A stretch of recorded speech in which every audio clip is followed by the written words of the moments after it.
Hello les matheux! Dans cette vidéo, je te propose de retravailler l'addition avec des expressions algébriques. Alors, prêt à devenir un expert? C'est parti!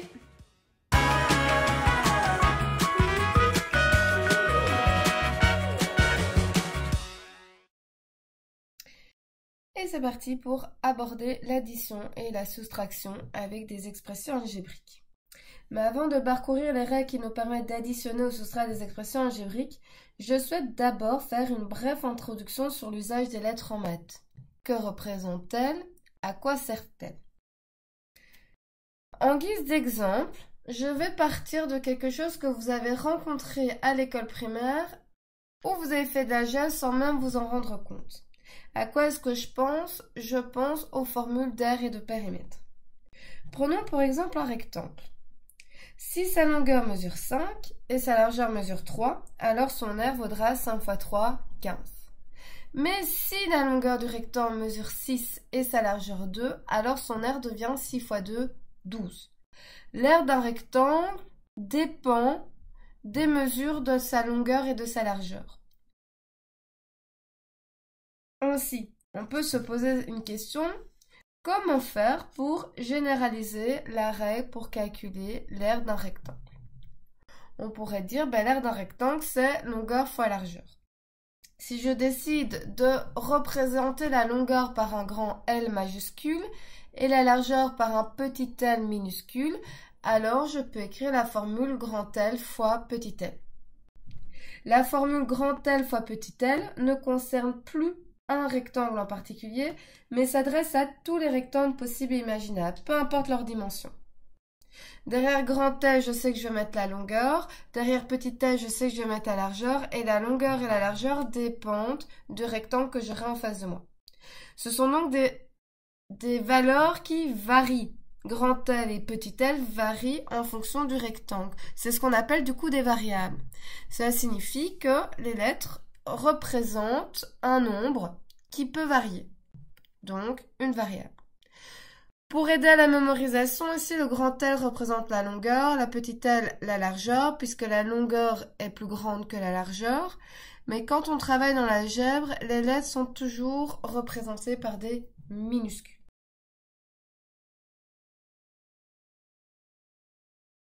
Alors, au point de vue du vocabulaire, l'algèbre nous sert donc à généraliser.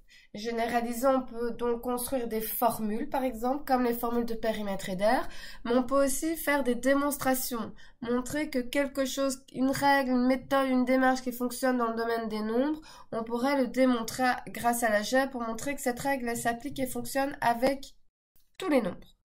Donc on est vraiment dans la généralisation. Par exemple, la somme de deux nombres, si je souhaite généraliser ça, je vais utiliser l'expression algébrique A plus B. Comme les deux nombres ne sont pas forcément les mêmes, on peut utiliser alors du coup deux lettres différentes. Mais donc je pourrais avoir par exemple 3 plus 2, 5. Moins 7 plus 4, moins 3. 2,5 plus 1,3, 3,8. Donc là j'ai plein de sommes qui sont possibles. Grâce à A plus B, j'ai pu représenter toutes les sommes de deux nombres. Si je souhaite maintenant représenter le produit de deux nombres, je vais représenter ça par A fois B. À nouveau, on n'a pas précisé que les nombres étaient identiques, donc j'utilise de lettres différentes. Petite particularité ici avec la multiplication, c'est que le fois ne s'écrit pas. C'est la seule opération qui ne s'écrit pas. Donc au lieu d'écrire A fois B, je vais écrire AB. Unique opération qui ne s'écrit pas, je me répète, mais c'est important. Toutes les autres opérations sont obligées d'être écrites, le fois pas du tout, on colle. Donc par exemple, 3 fois 2, 6, moins 7 fois 4, moins 28, 2,5 fois 1,3, 3,25, etc. J'ai de nouveau une infinité de produits possibles, mais grâce à l'algèbre, avec AB, j'ai représenté tous les produits de deux nombres. Dernier petit exemple, le double d'un nombre. Le double, c'est faire fois 2, donc 2 fois A, que je vais écrire tout court 2A, puisque le fois ne s'écrit pas.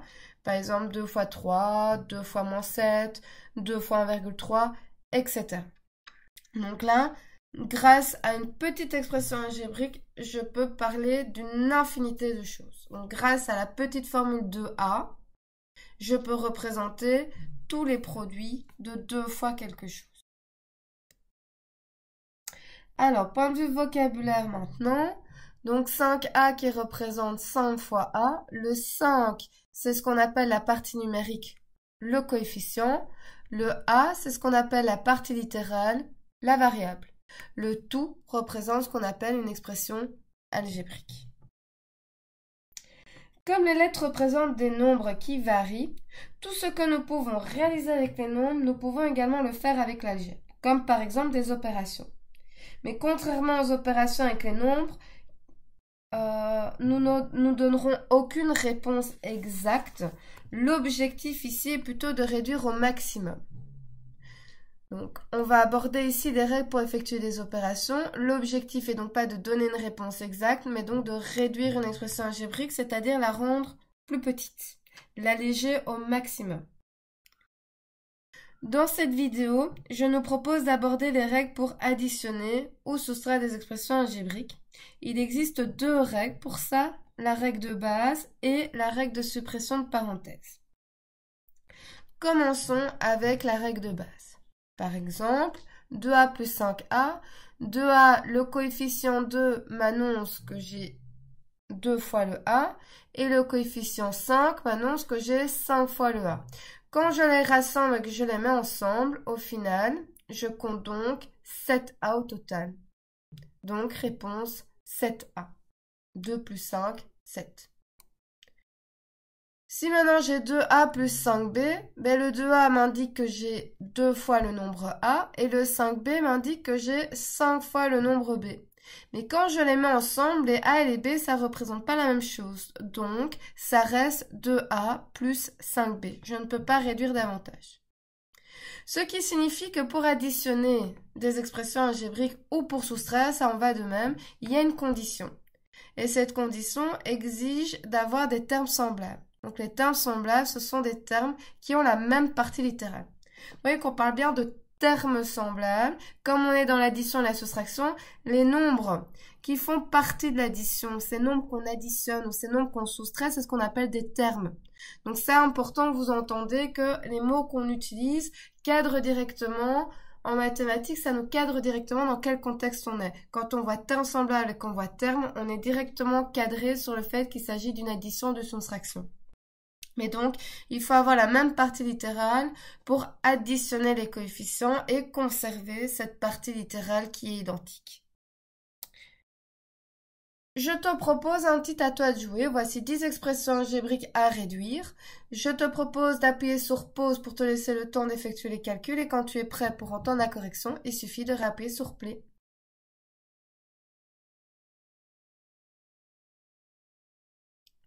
Alors, 3a plus 2a, terme semblable, 5a.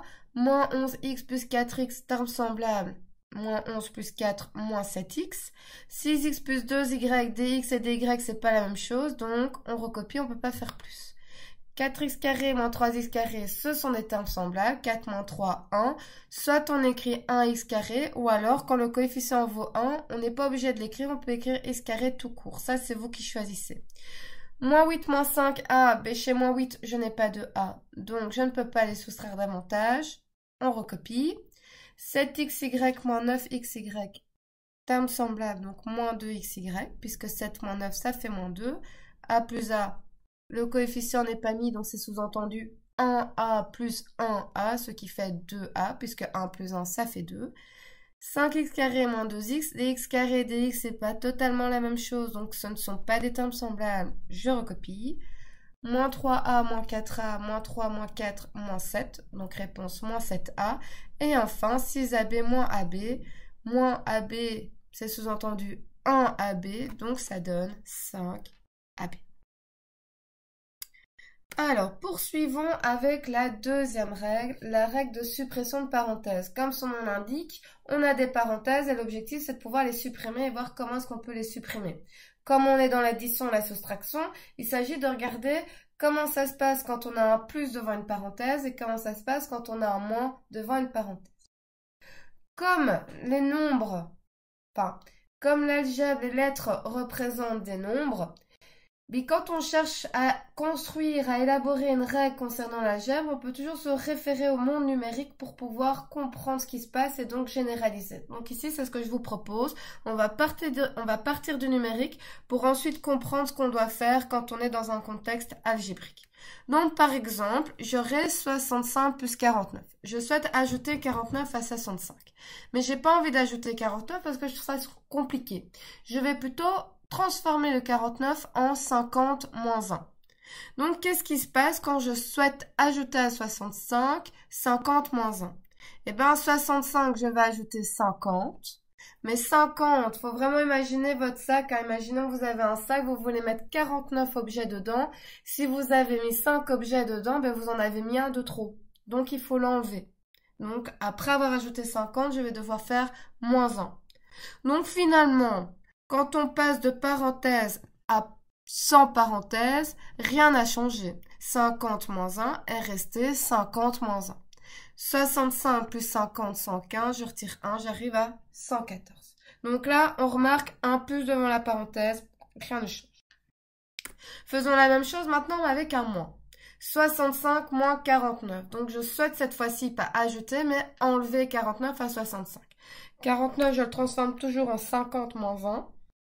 Qu'est-ce qui se passe cette fois-ci quand je retire les parenthèses? Alors, on va de nouveau prendre l'image de ce sac dans lequel j'aimerais retirer cette fois-ci 49 objets.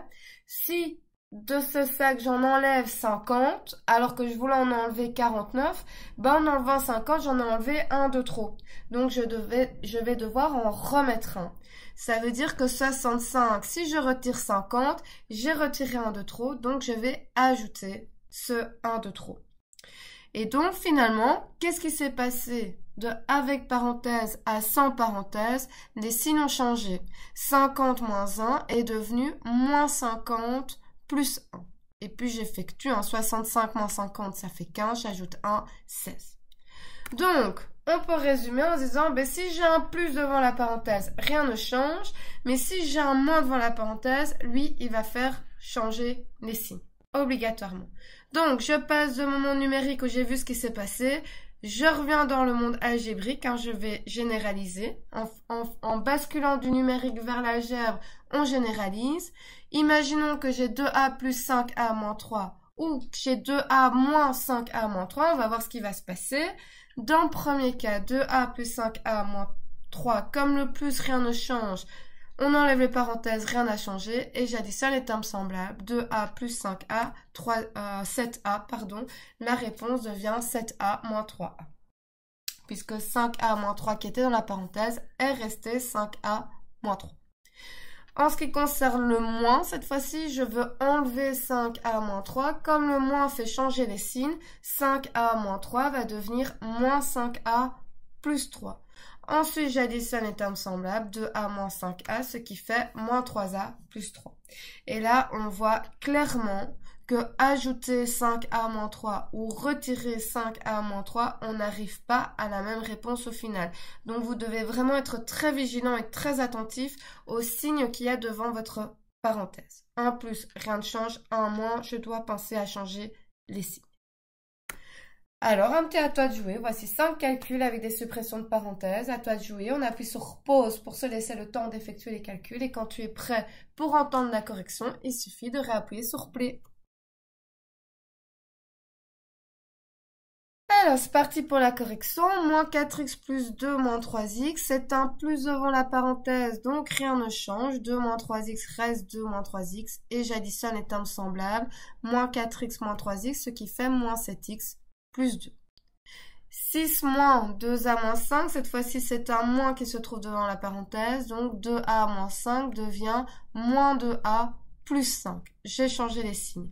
J'additionne les termes semblables, 6 plus 5, 11, donc réponse finale, moins 2a plus 11. Si vous avez écrit 11 moins 2a, pas de panique, c'est la même chose. On est bon. Calcul suivant, 2a moins 7a plus 1. À nouveau, c'est un moins qui se trouve devant la parenthèse. Donc, moins 7a plus 1 devient plus 7a moins 1. J'ai dû changer les signes. J'additionne les termes semblables. 2a plus 7a, 9a. Réponse finale, 9a moins 1. exercice suivant, devant la parenthèse moins x plus 2, je ne vois rien. Quand il n'y a rien qui est écrit, c'est que ça sous-entendu plus. Donc c'est comme s'il y avait un plus devant la parenthèse. Comme le plus ne fait rien changer, moins x plus 2 reste moins x plus 2. Par contre, 5x plus 3, il y a un moins devant cette parenthèse-là. Donc 5x plus 3 devient moins 5x moins 3. J'additionne les termes semblables, moins x moins 5x, ce qui fait moins 6x, plus 2 moins 3 moins 1.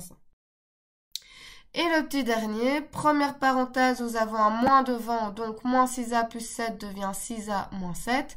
Et devant la parenthèse, moins 2a plus 3, nous avons un plus, donc rien ne change, ça reste moins 2a plus 3. J'additionne les termes semblables, 6a moins 2a, 4a, moins 7 plus 3, moins 4. Et voilà, j'espère que cette vidéo t'aura aidé. N'hésite pas à le dire en commentaire. Quoi qu'il en soit, la règle d'or pour réussir en mathématiques reste toujours la même, faire régulièrement des exercices à la maison.